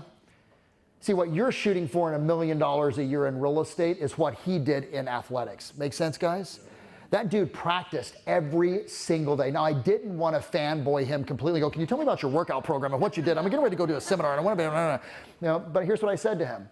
I go, thank you. You were an inspiration for me. You're part of the reason that I actually ran, right? I watched you in 1984. I was inspired by you. I go, what you did for track and field is what Michael Jordan did for basketball. I love you for that, bro. Thank you, right? If you want to be excellent, you have to commit at a level you never thought of before. Does that make sense, guys? And if you want 7 figures, that's the same. Let's be very clear. Do you realize there is only 1% of 1% of the agents in real estate that are earning 7 figures? Do you get that? That's like you winning a gold medal. How many of you are up for gold medal life? Raise your hand, say aye. Then you can't do the same shit that you've been doing. Does that make sense? You can't use the same dialogues. You can't not actually engage and be able to start putting in some new things into your repertoire. Turn to your partner and go, I love you, but you got to change, baby. We just talked about develop the certainty, and here we go. Everyone just say out loud to me with a big smile on your face, I'm a damn closer on the count of 3. 1, 2, 3. I'm a damn closer. Turn to your partner with a smile, say it to them. Okay, here's your close. Here's the close. You guys look at this, but you can take a picture. This is meant to be used at the very end. Now, I've created rapport. I've got empathy. I'm bringing my energy. I'm smiling. I've educated them. I'm using all my market data, everything. And then I say to Chosen, hey, Chosen, if I can, listen carefully to me, guys. It's me stepping out of the role play. Everyone's got a problem. Why is Carl Lewis a track coach? Because those kids have a problem. They have a challenge, if you will, that they need to solve to be able to actually compete at the highest level. Does that make sense, guys? That's why look, I look at Carl Lewis, right? And I go, that's what I get to do now. I get to coach individuals, right? Not that I'm anywhere on his level, but I get to coach individuals like he gets the chance to be able to actually coach those young people. He's coaching them to be able to hopefully go on to run, professionally, or hopefully to go on to the Olympics. I get to coach you to your Olympic, which is you getting a gold medal, which means that you walk into the bank and they go like this. Welcome back. We're so excited. Thank you for making so many deposits into our bank. But it happens through hard work, grit, determination, right? And giving up the way that you're doing things and acquiring something new. That's what this dialogue is, right? So everyone's got a challenge. If I can solve that challenge and solve that problem, I can move them forward to take action. I say, hey, Chosen, I'm curious, what's the biggest frustration right now that you're facing to be able to buy a home? Biggest frustration is uncertainty about whether it's the right time. Yeah, is this the right time? Should I wait, etc.? Totally understandable. And what have you been doing to be able to actually solve that problem? YouTube. You love YouTube, man. Yeah, absolutely. How's that working out for you? I haven't done anything. Okay, do you see what I just did right there? That's the script right there. Take a look at it. What's your biggest challenge? How have you been trying to solve it? And how's that been working out for you? Okay? Because I know it's not working out great for him because he hasn't bought the house or hasn't sold his house. Then I go into, hey, Chosen, do you know what? We've helped 27 families, in the last 12 months, many of whom, Chosen, have had that same uncertainty, that concern of is now the right time for me to be able to actually buy a home, right? And we were able to help them move forward to buy a home, and they're actually building equity right now. If I could show you a way where we could overcome your fear and your concern and you knew that this was the right time to buy, right? And we worked together, got you one step closer to buying a home, would that be worth at least 15 minutes of your time, brother? Oh, yeah. There's no doubt, right? Do you see that, guys? It's like every time, now, by the way, this has now been tested 800 times. Do you know why? I'm running right now a prospecting challenge. Some of you may have seen it on my Instagram page. It's called Monday Mayhem. Right? Anyone doing Monday Mayhem? Let's go, baby. Yeah. Right, Monday Mayhem Warriors. You want to talk about some badasses? They're prospecting for 6 to 7 hours every single Monday, 4 weeks in a row. Can we clap it up for them, guys? That is. Let's go, baby. But it's hard. No, you know what's hard? $44,113. That shit's hard. Prospecting for 6 to 7 hours per week. That's not hard, right? That's your job, J-O-B, right? Okay, you have the word wrong. Instead of it being hard, it's our job, right? And so why I know that this script works, because this is a newer one, is because I've given it to all the Mayhemers, and many of them have added 20 to 30% to their appointment rate because they're using this script. Did you notice when I was role-playing with Chosen how it was like an automatic? Well, of course that'd be worth at least 15 minutes of my time. Now I want you to write something down for me, please. Now, by the way, then I say that's exactly why, okay, don't write this down, but listen to me on this. That's exactly why we need to set an appointment. Where did I put my clicker? Right here. Okay, good. But that's exactly why. I can use that's exactly why we need to set an appointment. It is my ultimate close. I call it the Swiss Army knife close to be able to set an appointment. Somebody throw any objection out at me right now. Let's have some fun. Stump the chump. Let's go. Closing calls. What's that? Closing calls. Closing costs. So you're concerned about the closing costs. So what I'm hearing you say is that we're tight on finances and we need to make sure you're getting the best deal. Is that correct? That's exactly why we need to set an appointment, because prices are going up right now. What works better for you, Monday or Tuesday at 4? Throw me another one, please. I'm meeting another broker. You're meeting another broker. I can totally appreciate that. And tell me what it is that you think that broker is going to provide for you that I can't. Reduced commission. Oh, wow. They said they cut their commission? Tom, that's exactly why we need to set an appointment. You don't want a discount agent. Your home isn't a discount home, is it? Throw me another one. I can't afford the monthly payment of what homes are going for in my area. So what I'm hearing you say is that we need to be very diligent in terms of interest rates for you to be able to actually afford like the property. Is that correct? That's exactly why we need to set an appointment to get together with you, me, and my lender so we can get all your finances in place to be able to make sure that you're able to move forward. What works better for you, Monday or Tuesday at 4? Yes, please. Why would we sell? We have a 3.5. We won't be able to get that down. You're exactly correct. You should stay in your house. My job is not to convince you. If you love the house, stay in it.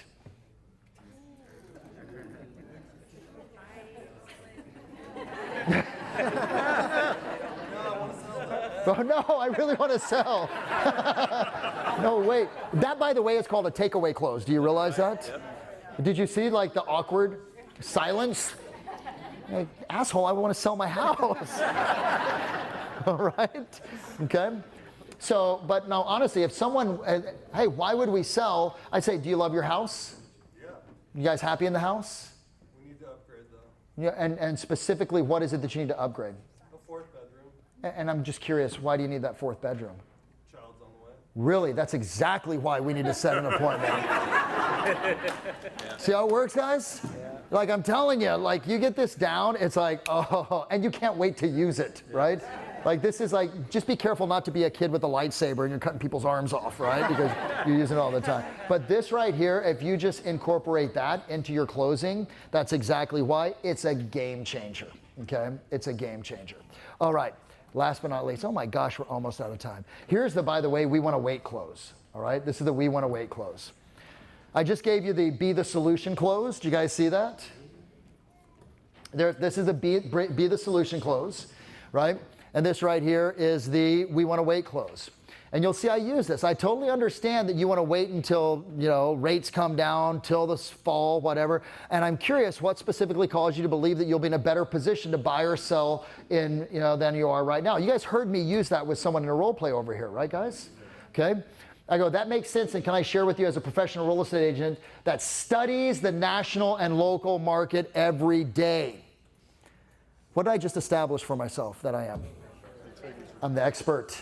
You gotta listen to me, right? Are you aware of what has occurred nationally with the inventory levels? Now I'm gonna bring the data chosen back in, right? What's happened with inventory levels, what's happening with prices. Here locally, we've seen the inventory reduce.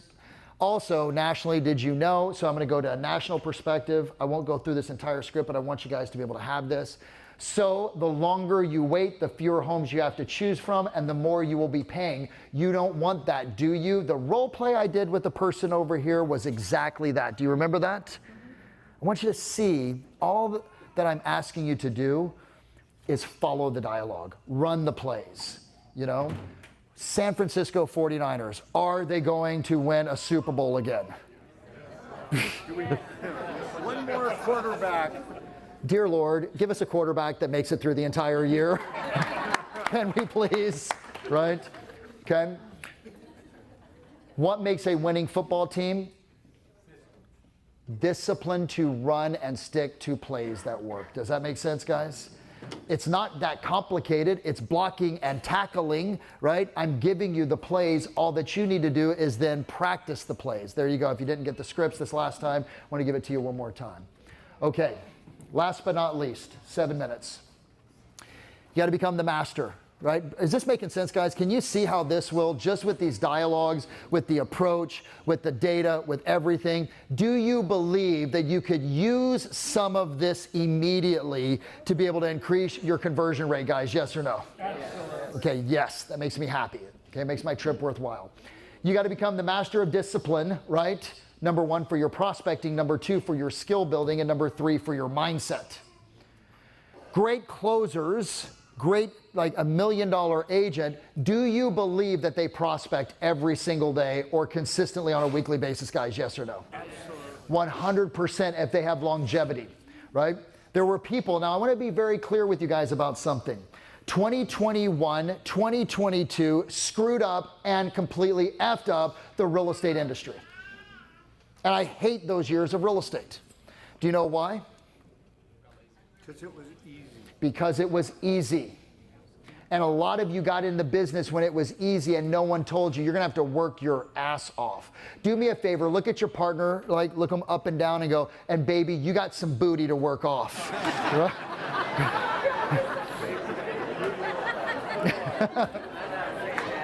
Some of the guys are like, I'm keeping my eyes straight forward, not looking anywhere. Okay? But honestly, we as an industry got soft, we got lazy, we actually thought this was easy, and we forgot that this is sales. We became an industry of order takers in 2021 and 2022, and the market did the heavy lifting, and all that we had to do is show up and not screw it up. We are back, like now, because of the way the market is, you still have to prospect because it's going to take you 2, 3, 4, 5 times more buyers to get the same deals, because even though buyers may be motivated, they may not financially be able to move forward to be able to compete in this market. Does that make sense, guys? Yes or no? Everyone turn to your partner and go, I really do love to prospect. I do it every single day. There we go, baby. There we go. So check this out. I've coached some of the best agents. I've been so grateful. I'm so humbled. Like, I show up to coaching calls and I like wake up in the morning, and honestly, I wish everyone got the chance to do what I do, because you know who I get to talk to every single day? You. I get to talk to people that are committed. I get to talk to people who are motivated, right? I get to talk to people that want to actually change their business, change their life, right? Change the impact of their kids. I get to talk to you.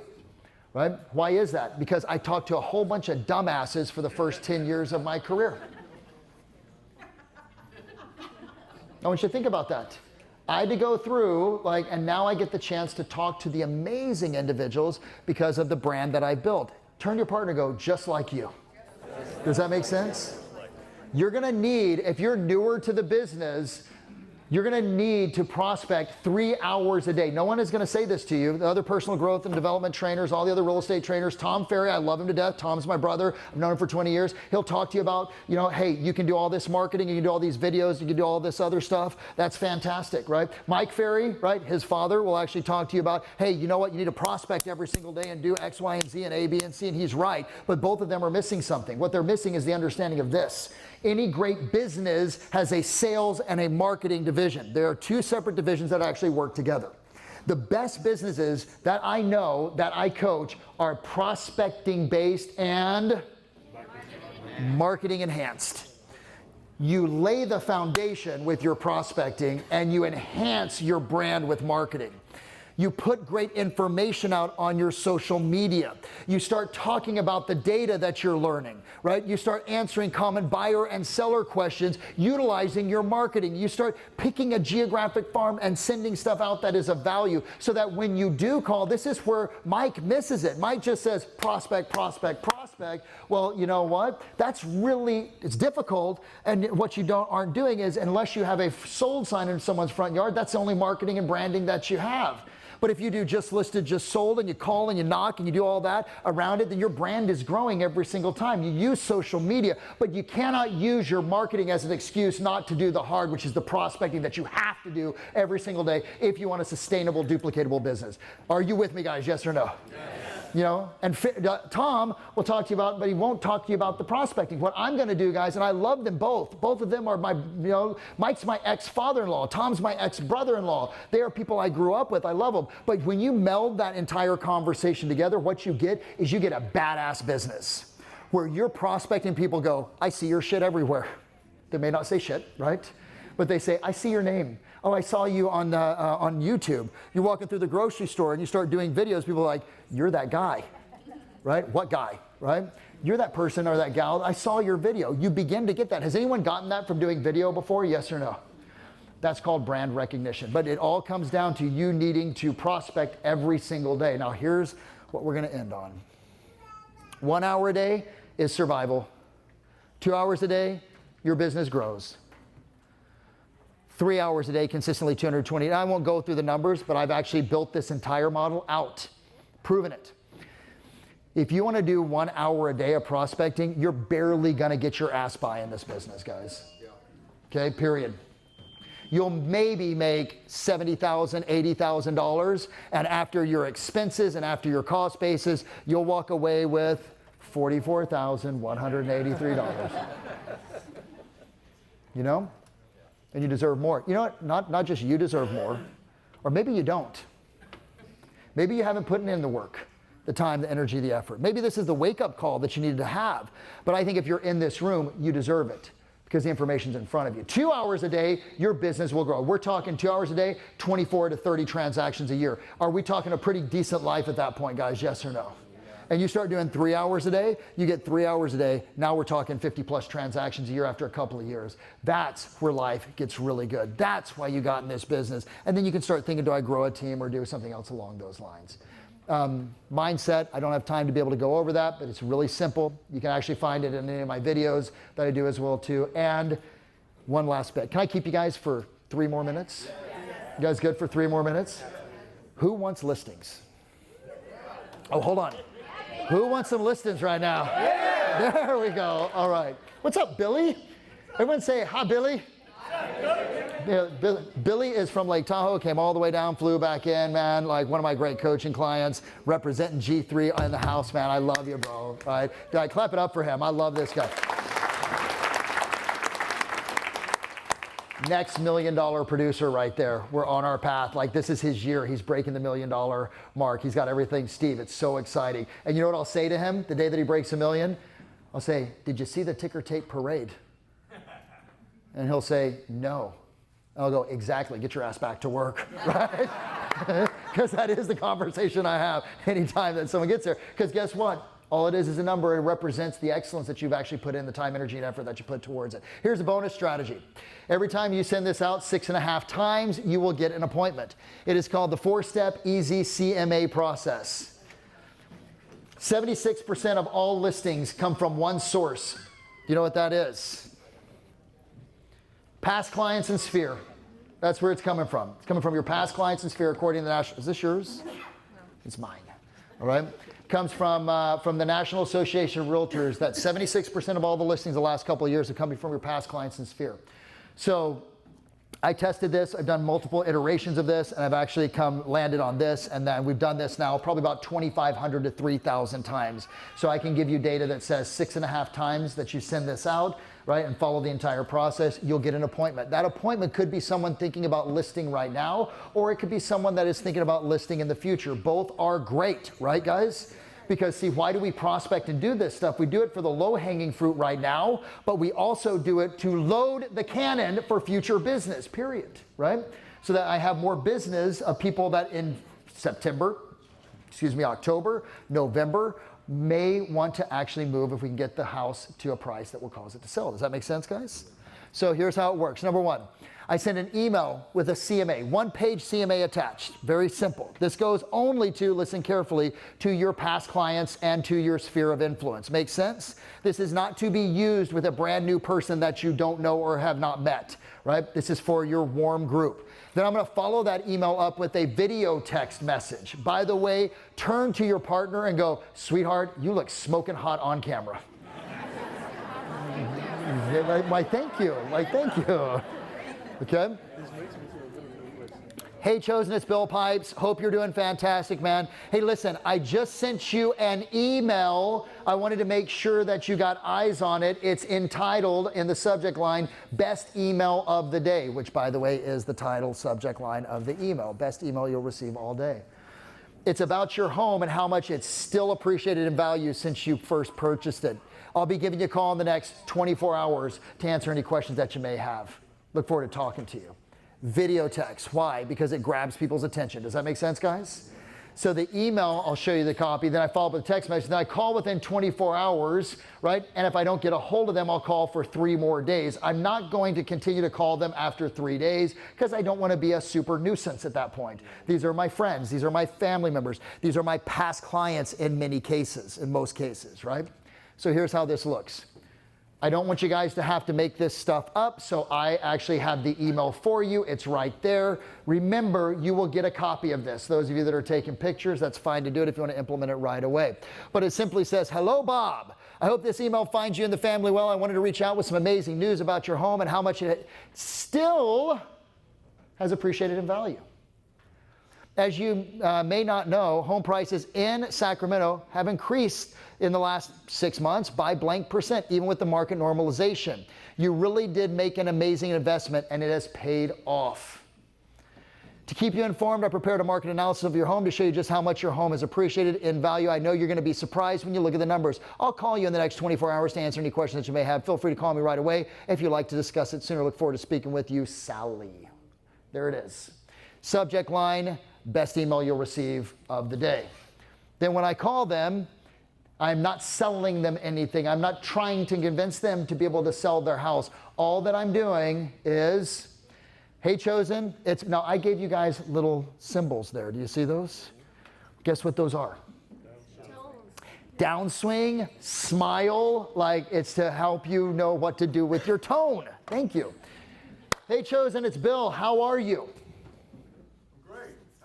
Good. Hey, Chosen, I'm following up with you like I said I would regarding the email that I sent you. Have you had a chance to review it? I love it. God, it's pretty exciting, isn't it? What'd you think about how much your home has appreciated in value since you purchased it? That's what's supposed to happen. That's what it's supposed to happen. Pretty surprising, even with all the news that's out there, that you're bucking the trend, man. Congratulations. Hey, I'm just curious, Chosen, what are your plans for the home for the next 2 to 3 years? You might want to move back east. Really? Yeah. How seriously are you thinking about that? We're starting to talk about it. Starting to talk about it, yeah. So Chosen, is there a time frame that you have? I know I said 2 to 3 years, but specifically, what is your time frame that you're looking at? Next year. So Chosen, what is that crazy price that would have you guys consider doing that sooner? Oh, maybe $1 million. Maybe. Do you see how the script works, guys? Now, even if Chosen, check this out. Even if Chosen isn't going to do something right now, guess what I got? I provided value to a great past client, right? But B, on top of that, I also have a lead, even though it's 6 months out, right? Or sooner, where I now have loaded the cannon and I now have more certainty in the future of my business. Make sense, guys? Yep. Okay, good. Now, why don't we go ahead and set up a quick 15-minute strategy session, regardless of what Chosen says. Even if he's like a year out, I'm still going to go for that strategy session. Do you guys know why? Because I want to be able to get in front of him. I want to be able to connect. I want to be able to actually build and grow the relationship forward. So, all right, you guys, we went through a lot today, didn't we, guys? Okay. All right. Here's the key thing. I want you to write down what is the number one action you are going to take leaving this room. You have a lot of information. Information is not what you need more of. Execution is what you need more of. So what will you execute on leaving today? I love the prospecting coming up, yes. Write it down, please. Write it down. By the way, I look at my entire coaching business is built around what I call 7-figure coaching. It is designed to get people, Johnny and Valerie, like, this is your guys' year. This is it. It's exciting, isn't it? You know, like there's 2 like people that will break the $1 million mark this year that are inside this room right now. There's probably more. My commitment is this: 1,000 people over the course of the next 10 years that break $1 million that we're working and coaching with. That's why I wake up. That's why I go to sleep at 1:30 in the morning and I wake up at 5:30 or 1:30 at night, morning, whatever you call it, and wake up at 5:30 and have 4 or 5 hours of sleep and still feel like the way that I do, because I got a mission. I want to prove to this industry that we can do that. Does that make sense, guys? How many of you guys are committed to like 7 figures, like in the next, like if you buckle down in the next 3 years, do you think you can do it? Raise your hands, say aye. So check this out. I'm doing something.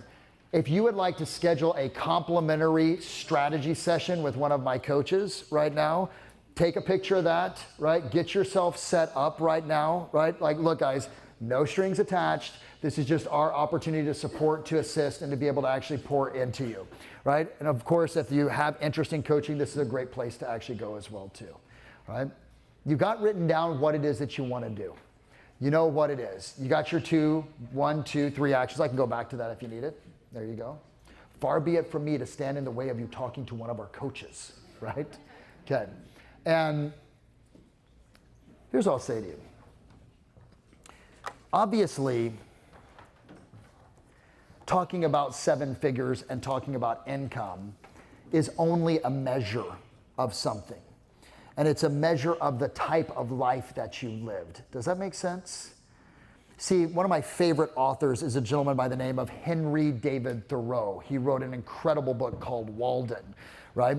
And inside that book, it's actually the book that got me to want to be a college professor, that until Mike Ferry grabbed me and said, I want to teach you everything I know. I was in a PhD, Johnny and I were talking about this. I was in a PhD program at University of California at Irvine to teach comparative literature until my mentor, Mike Ferry, grabbed me and said, I want to teach you everything I know so that you can turn around and teach everybody else.